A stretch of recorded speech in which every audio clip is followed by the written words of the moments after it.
Hey everyone, welcome back to the channel. In today's video, I'm going to show you how to download and install AMD graphic drivers on your PC. So first of all, open up your web browser. Personally, I use Google Chrome, but you can use any browser you like. Then just come to a search engine, and what you want to do is search for AMD drivers just like so.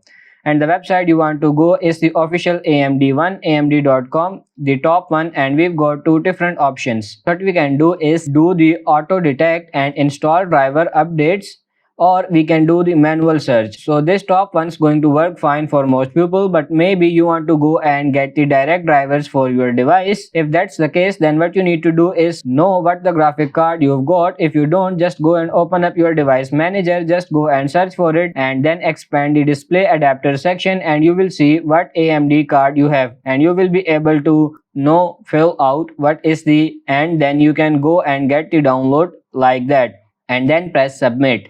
In this case, I'll go and do this general search here. So I'm going to tap on download Windows driver just like that, and the download will then begin. After it's finished downloading, you can close off your browser, and then you need to go and open up your file explorer and go to your download. Here is the installer. Then what I will do is just double click on it like this, and I'll go and get a Windows security pop-up, but you will then go and get this pop-up here, which you can go and press install on the installation, and the installation is now starting.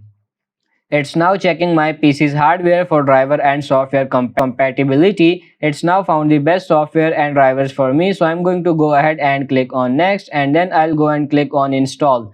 Here are the drivers that are going to go and install for me, and I'll then go and press install like this. It will go and do a few different downloads and installs, and all you need to do is sit back and wait. After it's finished downloading, it will then go and say installation complete, and you can then go and click on finish, and it's going to go and open it up. What you can do is do the quick setup for you, or you can skip this. In this case, I will skip. But if you are new to it, then definitely go through the quick setup and you can get everything going. So that's pretty much it for this video. I hope this video was helpful. If it is, like it and subscribe to the channel. Thank you.